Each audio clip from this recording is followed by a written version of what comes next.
Hi and welcome to another episode of Peacemake TV. In today's video tutorial for Reaper, we're going to be taking a look at mixing our rock bass. Now in the previous video we took a look at the initial steps of mixing our rock guitars. In this instance we're going to take a look at adding the bass into that mix. Now as I said in the previous video, this is just my way of doing things. This is not a case that this is the only way to do it. It's just I found that the way that I'm looking to do it and the sound that I'm looking to achieve, then this gets me pretty close to that before I have to start doing any sort of mixing on the overall track. So I hope you find this useful. So let's take a look at what I do with my mixing basses. So what I've got in front of me is my simple bass track. This is just DI'd straight in.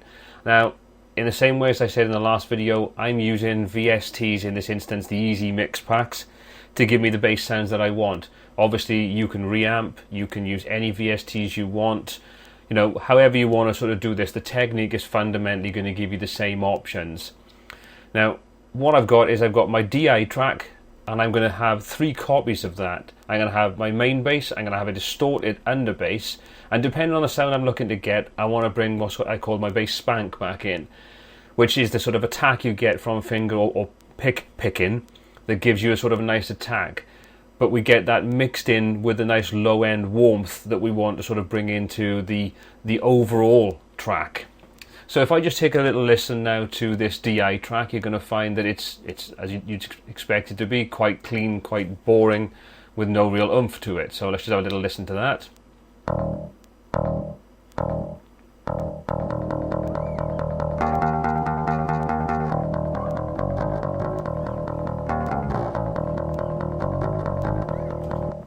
Fundamentally sounds like a bass. So what I'm going to do is, first of all, I'm going to duplicate that. So just double click, control or command drag to my 2 other tracks. I'm going to mute those for now, just so we don't have all 3 playing at the same time.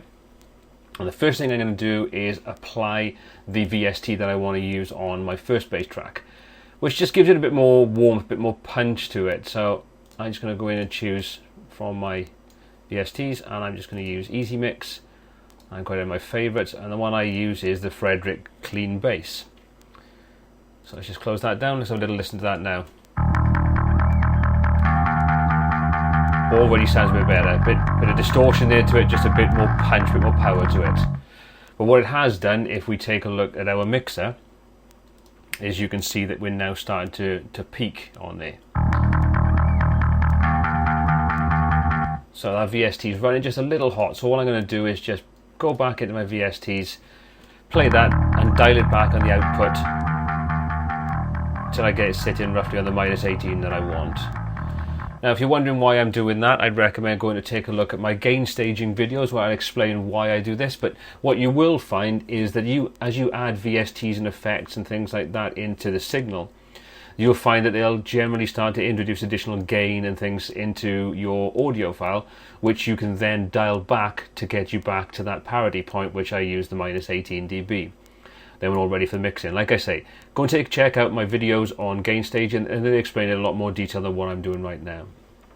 So there's our first track. We've done the first things that we want on there. So I'm going to go in and apply the VST now to my distorted track. I'll unmute that, just come into my effects browser, and just choose Easy Mix again, go to favorites again, and all I'm doing is really getting a bass that's really well driven. We've got a lot of distortion in there, and I'll do the same. I'll just solo that track out. Now this is a lot lower in the mix. This is kind of just an undertone to the main bass, but let's just have a little listen to what we've got there. Let's take that off.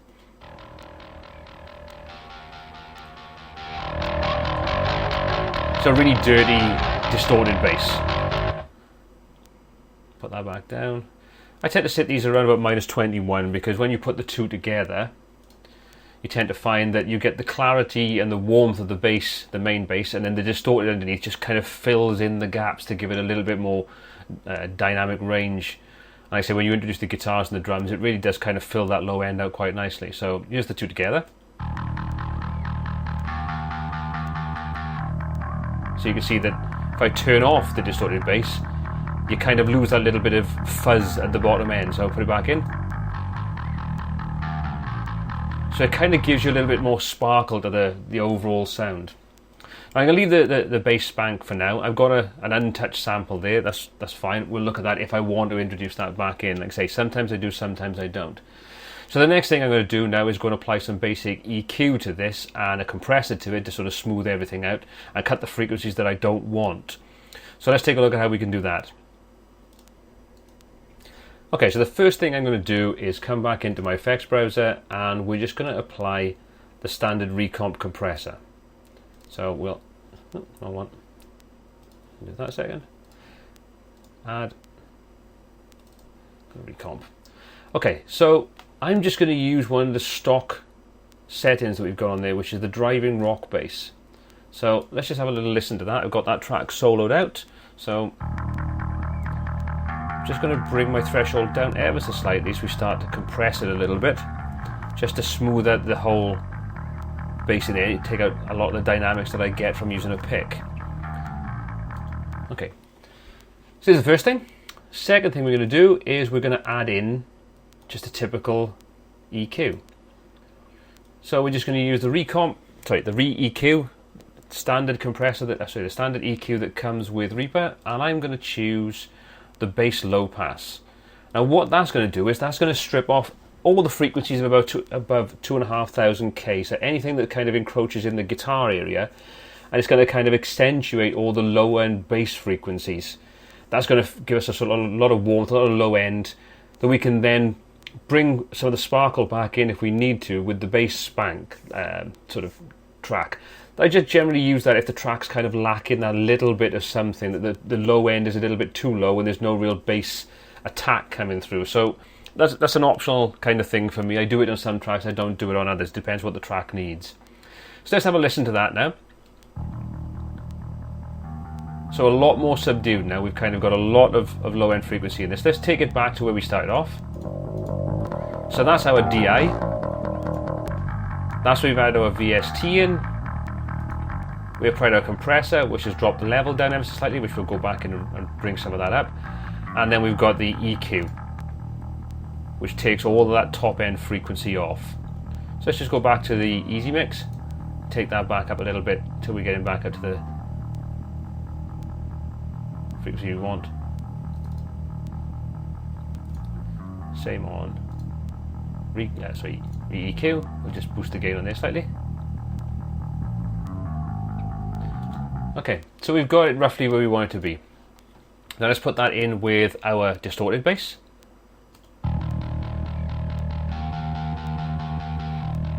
So without. So what that does is it kind of brings a bit of bass fizz into the equation. Now I'll generally come into this as well and do the same kind of thing again. Come in and add myself a compressor just to smooth everything out on there. We'll do the same. I'll just use the standard driving rock bass. We'll try that. Like I say, I'll lower it down ever so slightly. Try the two of those together now.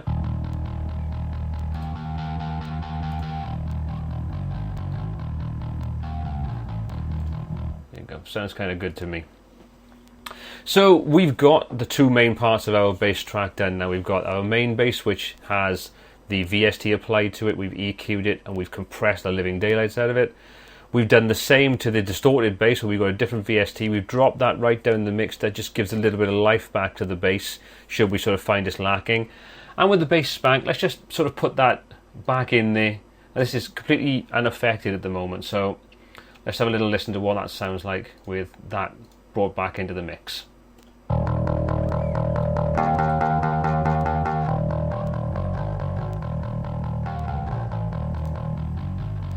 So you can see, if I put that on, just take it right the way down. Gives us sort of the finger picking kind of, or the pick attack that we're losing.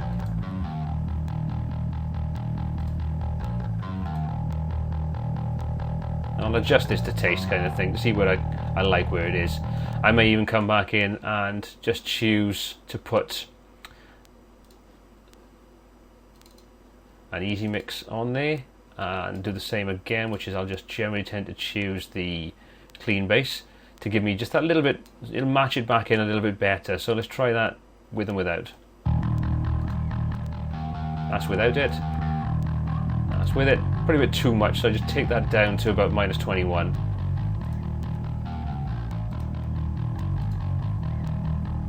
And just tweak it to taste. Okay, so there's my bass back in the mix. So what I'll do now is I'll go back and switch all the tracks back on, and you can hear it then with the bass, and you can see how it sort of sits inside that initial mix. Okay, so all the tracks now are put back on. Just unmute the spanky bass. So we've got everything where I want it to be. Now, bearing in mind that this is still only the guitars roughly mixed and the bass roughly mixed, the master track is not mixed at all, any of the levels really sort of done. This is still early days, but what you can hopefully hear from this is how the bass brings in what it needs to do within the mix.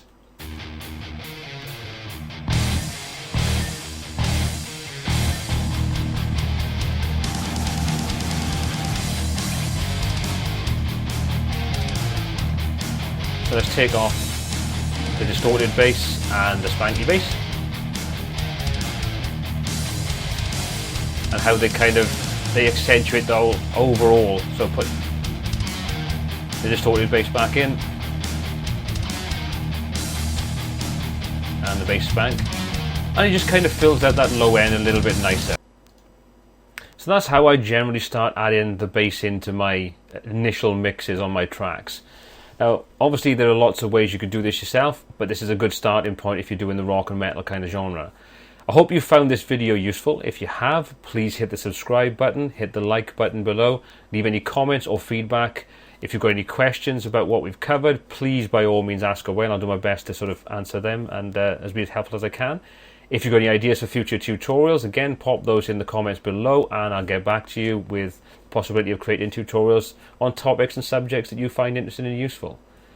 Until next time, good luck with your production, your music recording. I'll see you next time. Take care.